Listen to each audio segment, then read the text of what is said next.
top? No. Just below the top. Now, possible uses. One of the things that you will notice is if you think of it from the outside to the in 7 circuits, there are 7 different colors of the rainbow, if you will, can be found on these labyrinths. These are going in and going out. A neat thing happens when you watch this. See what happens to your eyes when all of the colors go on. And stare at it, and I think you'll find interesting colors are still there, even though after it's gone, just when all of them are gone.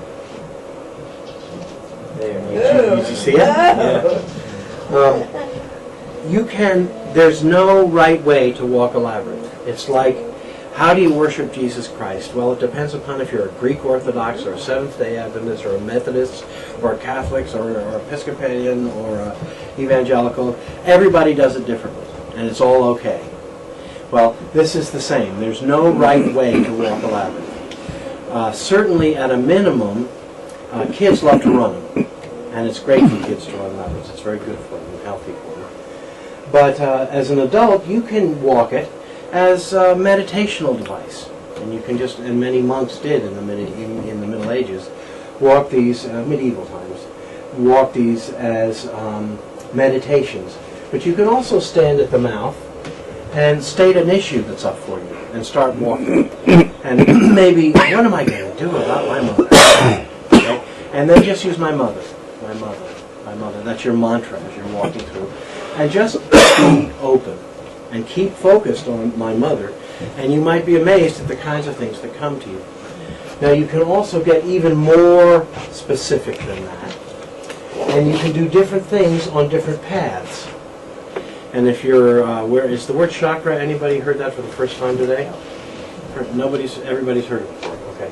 Well, you know there are these 7 nodes in our body, and you can do different things on different paths. For example, this is your root chakra, which is the physical. It's the physical world. This is the spiritual. This is the physical down here. So when you're on this path, although it isn't your first path, it's your third one, you think about the physical aspects of your mother. How is she off financially? Is she in good health, physical health, those kinds of things. Whereas this one here is the next one up, which is this one, which might have to do with emotional. How do you feel about what's going on with your mom? Is your mom too emotional, not emotional enough? How are you feeling about how she's doing, feeling? Whereas this one here, which is actually your first path, has to do with thinking. What do I think about my mom? That's a left brain issue. How do you think she's doing? I think she's having trouble walking these days. What am I going to... Do you get the idea? And then this one, the next one in, when you come around here, you turn onto this one, and this is spiritual. What kind of spiritual considerations do you have in terms of your mom? What are her spiritual needs? How is she doing spiritually? Maybe it's an irrelevant area of discussion. It's totally up to you as to how you decide to deal with it. And then you get on the shortest path of all, this one. Bing. Now, this is the one where you meet your maker. And this is where we spend the least amount of our time with our maker, with our, what I would call your deity of choice. And you just say, God be with me. Goddess be with me. Odin be with me, whoever you happen to be calling to, whoever's your high point. Invoke them. Bring them into the process as you come around here. And this corner is called the leap of faith. Your left brain has had full roll all the way along here, a little feeling right brain stuff, but it's mostly left brain so far. And here you just got to tell your left brain, shut up. You've had your time. Now it's time for my intuitive stuff to come in. And this one has to do with this one here, the third eye. And what's your vision for a possible solution? Now the visions in the Bible didn't always come through the eyes. Visions came through the ears. Visions can come in many different ways. Visions can come from a smell. Any of your 5 senses can stimulate a vision of different kinds. But in any event, what is your vision for a possible solution? And something comes. And you always go with the first one. Don't say, no, I didn't like that one. I want another one, please. Always go with the first one. And that's this one here. And then this one here is here at your throat chakra. And in terms of esoteric work, this is where things get manifested. Like if I was thirsty, I could say to Anne-Marie, Anne-Marie, I need a glass of water. And she would go get me a glass of water. Well, this is, how do I get my vision to manifest? I gotta lose weight. How am I gonna do that? Okay. Lose weight, says the vision. Well, what's the first thing I've got to do? Maybe the word Atkins comes to your ear. But whatever it is, you know, Slimming World or Diet Weight Watchers or eat less candy, whatever it is, the first step is the first thing you got to do to get going. And that many times is the hardest step of all. How do I want to quit smoking? What's the first thing? It's doing that first thing that's critical. Because once you've done that, you've done it. You quit and you can get on with what's next. So the point is that this is a way of looking at an issue that you are involved with from many different perspectives. How it affects your physical world, your emotional world, your mental world, your spiritual world. You ask God to be with you on it. You look for a vision and you get one and you get an answer, and then you say, what's the first thing I got to do to make this manifest, to get this to happen? And then the issue is that once you've gotten to the center, you've got to go out. Now, when I was learning to teach, I went to Middlebury to get my teacher's certification. And in 1969, there was a book called Teaching as a Subversive Activity by a guy named Neil Postman in Weingarten. And basically, it was a book that was really a wake-up call for me as a teacher. And the subversive aspect was, it was felt by Postman and Weingarten that most schools want you to sit in a straight line, want you to shut up and quit fidgeting, and they want you to come up with not the right answer, but the answer the teacher thinks is the right answer. Okay? And what he wanted to do was to be subversive and actually teach kids how to think, which was not what the stereotypical public school, at least at that time, had in mind.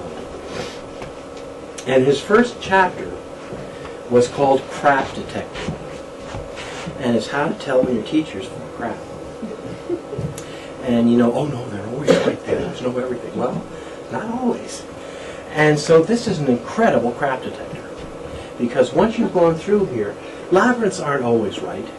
You know, your wild intuition, inspiration isn't always right. So it's good to check it out. So let's say we've gone with our mom and we've walked her through and said, send her to a nursing home, check out Greensboro was the first step.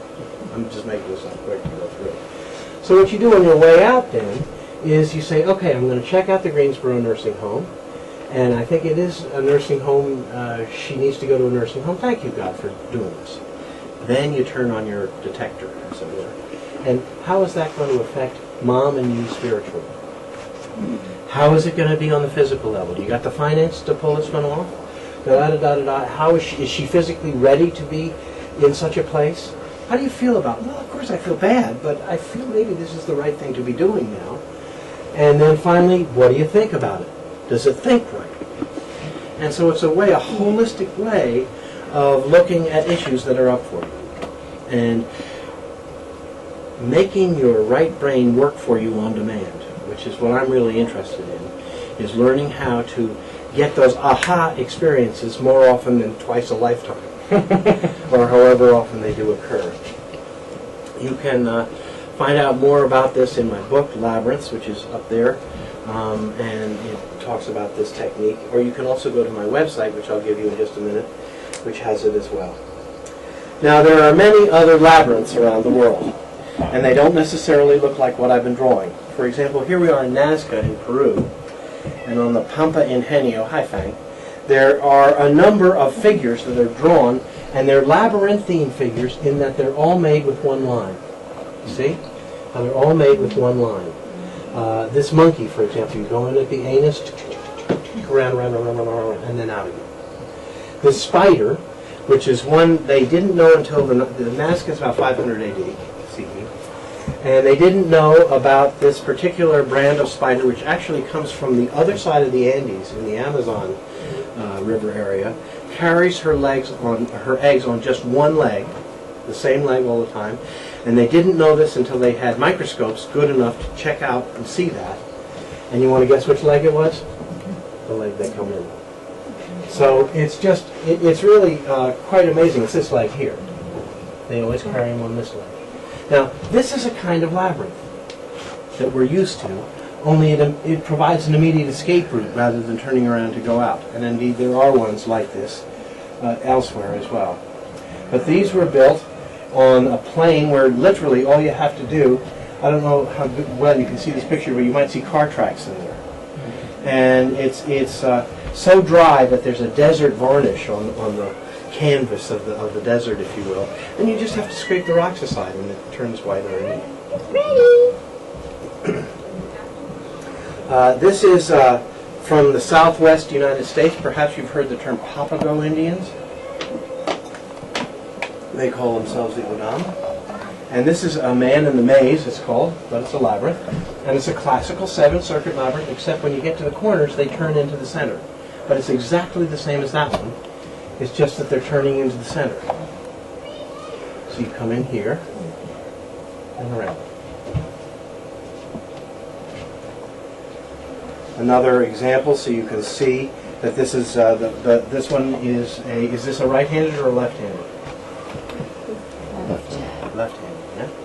And this is a vase, which is a right-handed.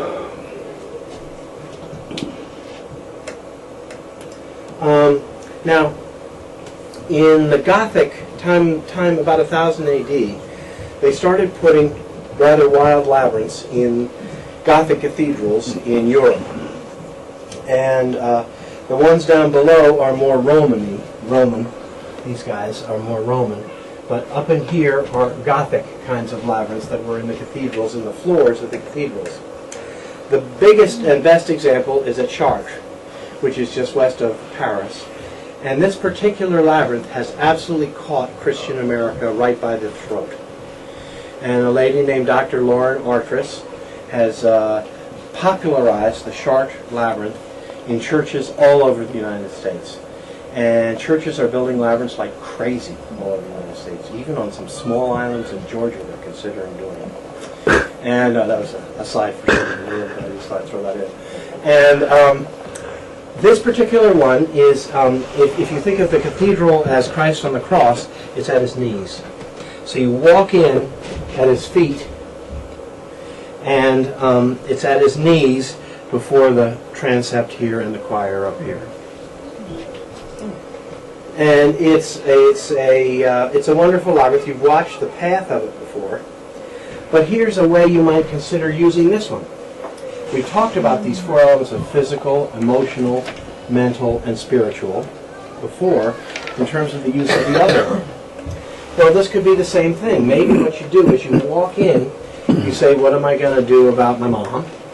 And you consider, as you're on the physical quadrant, you consider all the things about the physical, but oh, we just went into the emotional. How do I feel about it? Whoops, back into the physical. And so you're snapping back and forth between the different levels. And it's a real good churner. It's a real good way to get you moving back and forth and getting into it. Instead of staying in the same rut of how do I feel about it, how do I feel about it, all of a sudden you got to think about it, and then you got to, think about, see how it works on other levels. So here is that labyrinth again, and you see here we're physical. Now we're emotionally. Now back into the physical. We're doing in the physical for a while. Now how do I think about it? And then now here we're into thinking, and then how's it spiritually? Whatever the issue is, whatever your issue that you're working with, how am I going to get closer to God? You can use any kind of question that you want to deal with. I was about to get flippant there. I'm glad I didn't. But in any event, you can use any kind of question that you want in terms of dealing with the issue. So the point that things change is you get on this outer last swing around here. And that's your warning that something's coming up. You have time for the vision, which we talked about before, the solution, and then this final thing is the first step. And then you go into this place of what I call no thing. No thing is happening in there. And when something starts happening, it's time to leave. So as long as you can stay in a state, but the minute you start thinking of, oh, I didn't like that answer, boom, time to go. Okay? And then you just check it out on the way out and see what comes. There's no right way to use a labyrinth. This is just one way to use a labyrinth. There are many of them. Now, there are actually more labyrinths in the Gulf of Bothnia and the Baltic Sea than anywhere else in the world. Where's the Gulf of Baltic? This is the Gulf of Bothnia, and that's the Baltic down here. And the labyrinths are all along the east coast of Sweden, Finland, and into Estonia. Those are these dots here. And the reason why they're in Finland and Estonia is because Sweden owned them for a while. And it's all Swedish oriented, or instigated, if you will. This one is Lindbacka, which is actually about a mile from the sea. And you can see as you walk out the mouth from here to those bookcases, you can see the old seashore. But Sweden was under an incredible amount of pressure from the glaciers, and she's still rising. And so the sea is retreating. And so this isn't a coastal labyrinth anymore. But you can see that this is a classic 7, except the corners of the bottom are square, and it goes round. It doesn't make, you can make a square one, you can make a circular one, you can make them any shape you want. This is a friend of mine, Dan Matson, and his son, who's now about 20. This one's Galgeberget. It's an 11 circuit one. The fishermen walk these. This is right, again, the sea, this in this case is 2 lengths of this run away. The fishermen walk these for a good wind, to get a good wind and a good catch, until quite recently, when my dad was born in Sweden in the first part of the last century, they were just about stopping walking them. But of course, fishermen weren't using wind anymore. They were beginning to turn to motorized means of travel through the sea. Now, this is a much more typical one out on the islands in the archipelago. And you can see how you can just kick these rocks and you're in trouble. You're into a maze. Look, here's one that has degenerated into a maze. This was a labyrinth. There's clearly a fishing station on this particular island. Now, this is one that we built recently. There's a third thing that was connected with the labyrinths of the Baltic, was that they were for good wind and good catch, and they were also to catch the trolls. And you know, trolls are the Swedish leprechauns, and they're tricksters. They like to trick you. And so what the fishermen would do is they'd walk into the labyrinth, and the trolls love a game, so they'd come in behind and walk along, and then the fishermen would run like hell to get out of the labyrinth, jump in their boat, and take off. And the trolls couldn't figure out how to get out. And so they caught him in there. Now, what do you call it when you're out on Caspian with your little putt-putt going forward and you have your fishing line and it's going out behind you and you're going forward slowly? Trolling. Trolling. We're back to that thread again. And the trolls, there's some connection going on there. The labyrinths, many of these labyrinths up in Sweden are called Trojabergs, calling the walls of Troy. And they connect down back to Minoan, down into that area. And so, in any event, they were used by the Swedes up until 100 years ago for magical purposes. There's for the magical definition there. Now, Iceland also has a labyrinth. This was in Drikvik and Snæfellsnes. That's in western Iceland. And a friend of mine, Jeff Sayward, restored this one. Many labyrinths like this just fall. One thing that labyrinths do for sure is they go away quickly. So if you're going to build one, you've got to be prepared to maintain them. And they disappear very quickly, quicker than most sacred spaces. And he found this one and restored it. So Iceland has them. The White Sea, which is up in here, the Sami people, remember they're the people we call Lapps, but they call themselves Sami, have a number of these labyrinths up on a chain of islands that nobody in their right mind would be in the winter. But in the summer you can get out to them, and they had their burial places up here, on these, up here, and then these were all oriented north. When you stand here, you're looking true north. Well, up there, the reason why you want to look north is to see the setting sun on the summer solstice. Because at that time, well, let's see if there's a picture. Let's go a little further. Here's another one. Absolutely. See the mounds in the background? Another example of a lap or Sami labyrinth up in the White Sea. Sorry about that. We'll get to the summer solstice sun in just a second. Northern Norway also has its share of labyrinths. Remember, most of them are down in here, but there are 8 or 9 up here, and a very odd one in here that actually isn't a labyrinth. Oh, here I am at Nordkapp. This is the northernmost point in Europe. And this is the fish oil stone. Once again, this is a Sami construction, and it's really neat. They've been living in this area since 8,000 years before the time of Christ. And unlike in archaeology where the older is deeper because it's been rising, the oldest stuff is up here, and the more you go down, the younger it gets because the sea's been retreating. And so these were used by Sami relatively recently. You can see that it's a ring of stone, a ring of rings of stones, and this slab of stone like that. This is a drawing of it from up above. It's not a labyrinth. It's circles. However, the Sami would rub this down with fish oil for a good wind and a good catch. It's the same story. And right across the fjord, over here, there are 2 regular classical 7-circuit labyrinths. So they were obviously into the same thing. But the question is, why were people living here for 10,000 years? Now, the glaciers didn't even leave back then, but the Gulf Stream was sweeping up the coast of Norway and keeping it warm up there, which is how the World War II ships got to Murmansk. Notice how when this one comes down to Earth here, and my friend Anne can stick her hand under it, which is a very odd. If this is the Earth level, the stone comes down and does that. So you can stick your hand under it, which is kind of a neat thing. Well, it turns out that this stone is, if you're looking from your position and you're in the south, it looks due north right along the edge of it. And you can't see it. There's a notch in the hills that it's aiming towards, if you will. So the notch of the hills is here, and here's due north.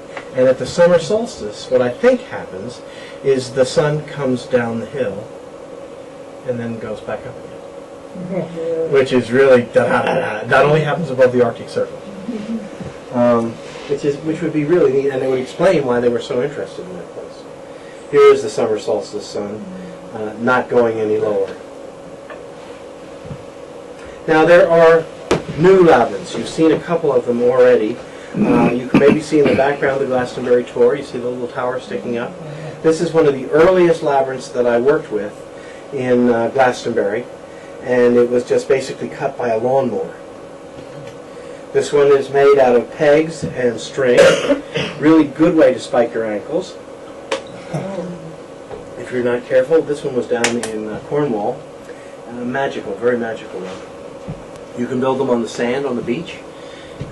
There's not enough beach anywhere in this lake to build them because you need at least 20 feet across, maybe from me to you, to build a labyrinth that you can walk on. But beaches are wonderful places to build labyrinths. This is actually up on Iona, which is an island off the west coast of Scotland.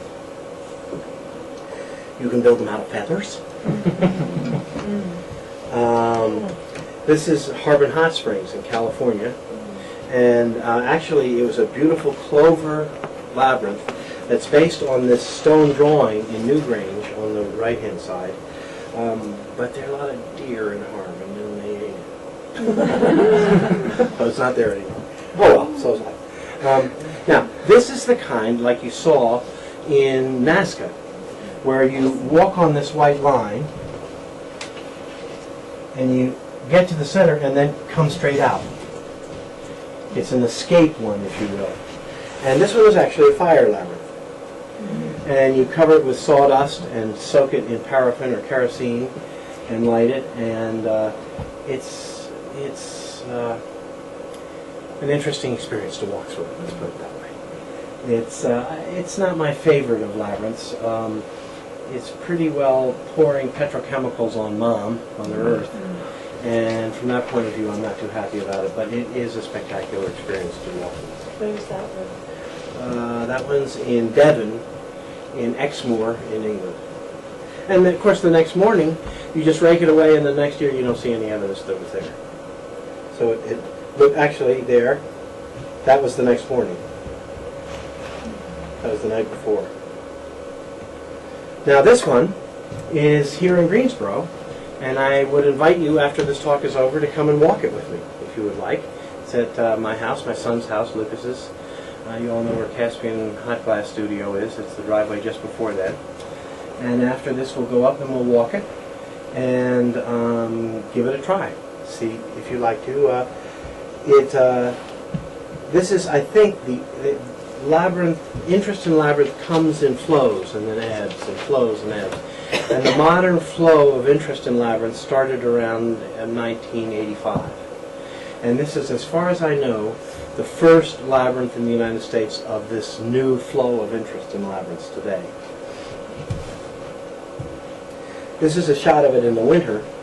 And the thing about the Theseus myth is that the Greeks told it in such a way that there was this male monster in the center.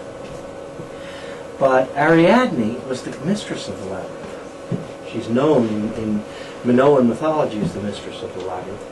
And it comes from a goddess culture.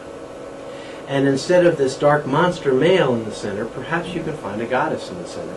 And if you look there, perhaps you can see her, with her torso and her head looking in this direction and her arms held out and her hair swirling about her. So you can find all kinds of things in the center. You can find your shadow, which in fact was Theseus found when he went into the dark underground. He throttled it rather than incorporating it the way Jung would have invited him to do. But Western man was throttling his shadow for thousands and thousands of years anyway, still is. But you can also find bliss and joy and goddess in the center, if that is what your choice is. So it's not a particular tool of any particular religion. It's used by many different spiritual paths. And it is a way to jog you into getting into the next level. Further information. I just want to tell you about a couple books. One of the latest ones is called Magical Paths, Labyrinths and Mazes in the 21st Century. This is by Jeff Sayward. I've talked about him today a bit. That's the publishing company and the ISBN number. My book is Labyrinths, Ancient Myths and Modern Uses. There's several copies there you may be able to get from the library. And then there's another book called Fairy Faiths, An Integration of Science with Spirit by Serena Roney Dougal, which I just think is a wonderful book of integration between the physical and the spiritual, which is what these two